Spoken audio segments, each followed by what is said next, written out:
Yeah, I think we're already underway. I mean, we're already having a lot of those discussions, and actually DOD is in those discussions as well under DISA, where we're talking about getting all the agencies involved together to talk about this whole notion of a cloud service broker and moving from private clouds to public clouds, the hybrid clouds, and even to the open source community. So it's already really happening at its very impetus. I think right now we're at early on in that dialogue, but I think it's the right dialogue to have right now, where we're talking about how do we bring the requirements all in to one space and then begin to broker that across all of the agencies, both non-defense and defense.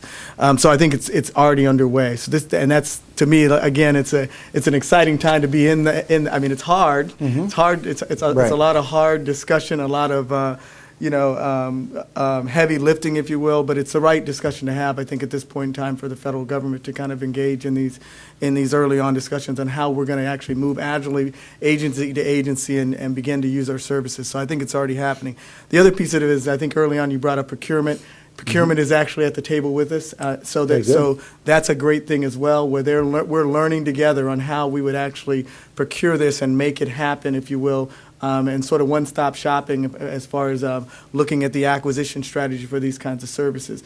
So I definitely think that, I agree with my counterpart here, David Dissa, that we've got to think about the whole diversity of cloud services and capabilities that we have, because it's going to take that in order to meet the needs of our agencies. Right, but I do think you're right. I think the trend and the evolution is clear that the shared services and agencies, because I think budgets and the tight fiscal climate that we're going to be facing, and the American people are going to start demanding these kinds of efficiencies. So I think that's going to drive breaking down some of these culture barriers that have been in the way for so long. Yeah.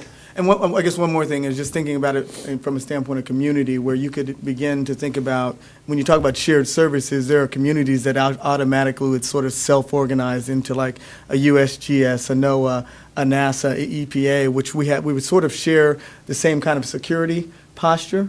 And maybe it makes sense for us to kind of begin to sort of self-organize in that way to create those services across agencies. Yeah.